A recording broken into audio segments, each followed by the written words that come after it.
So, good day, sir. My name is Cherlyn Paraguya, and I am discussing about the concept of good agricultural practices or GAP. So, good agricultural practices is a wide range of activities. Apil na draa ang promote food safety, environmental sustainability, and economic viability. GAP is a design to enhance the quality of agricultural production while minimizing the negative impact on the environment and human health. So now, why gap matters in modern farming?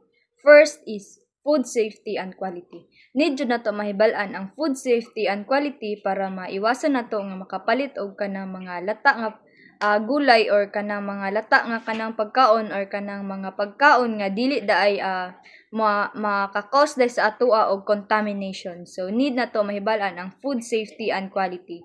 And second is sustainable resource management. So nagagamit ang modern farming og sustainable resource and management to um, know the soil degradation and water scarcity and maiwasan po nato ang loss of biodiversity. So, ang GAP is nagapromote siya sustainable farming that help conservation natural resources. So, nabud siya yung mga techniques such as crop rotation, cover cropping, and reduced tillage. So, ma-improve po ang soil health and fertility. So, ma-ensure na to ang long-term nga production sa ato ang kanang land.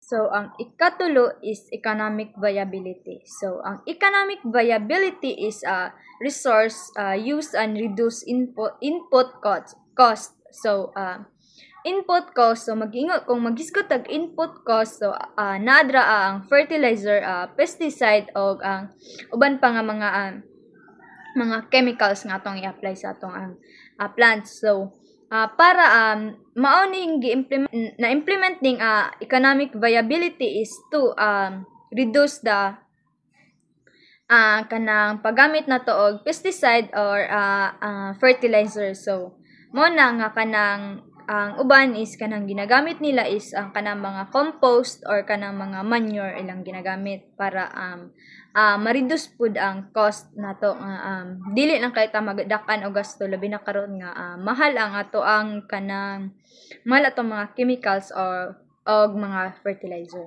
So ang last is climate change mitigation. So GAP encourage practices that reduce greenhouse gases emission, such as improve manure management and reduce resilient on chemical fertilizer.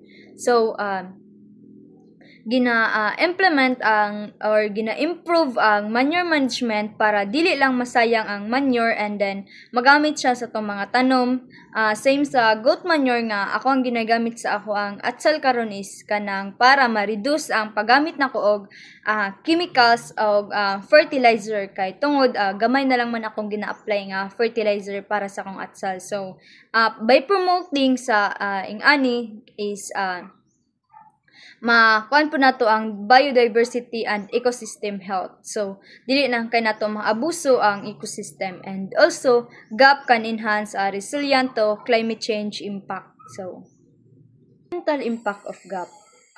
First is biodiversity conservation. So, maintaining natural habitats around agricultural lands helps protect wildlife and promotes ecosystem services. So, ang biodiversity conservation is preserve niya ang atong mga habitat para makaprotect sa mga wildlife and ma-protect pod ang atong ecosystem. So dili siya ma-imbalance. And second is water quality protection. So implementing GAP reduce the risk of chemicals runoff into water bodies.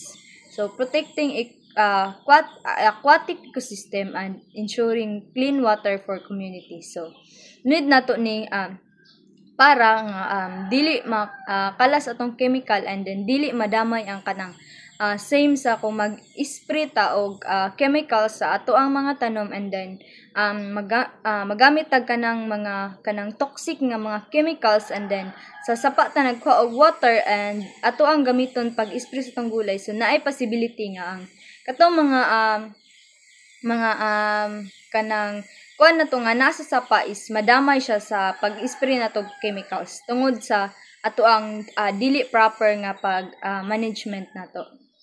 Last sa environmental impact of GAP is soil health improvement. So, soil health improvement is healthy soil are vital for sustainable agriculture, or GAP promotes practices that enhance soil structure, fertility, and microbial activities. Kay karon manggod is dili jud ta makaingon nga healthy ang soil kay tungod daghan man tag chemical nga gina-apply. So para mabuhat ng soil health improvement is need na to mag-apply og mga same sa kanang manure or kanang mga decomposed nga mga kuan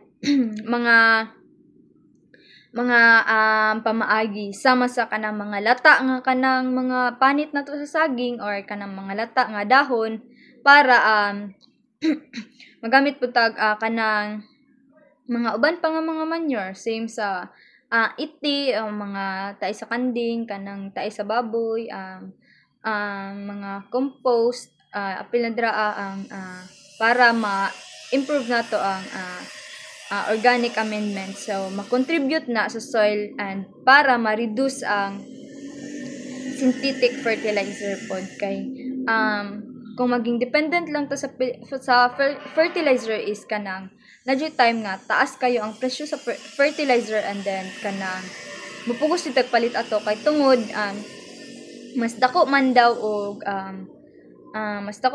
abot ang kung mag-apply og synthetic fertilizer but dili man tanan. So mao na nga para malisen ang pag-apply na tog fertilizer is magamit tag mga decomposed mga compost nga mga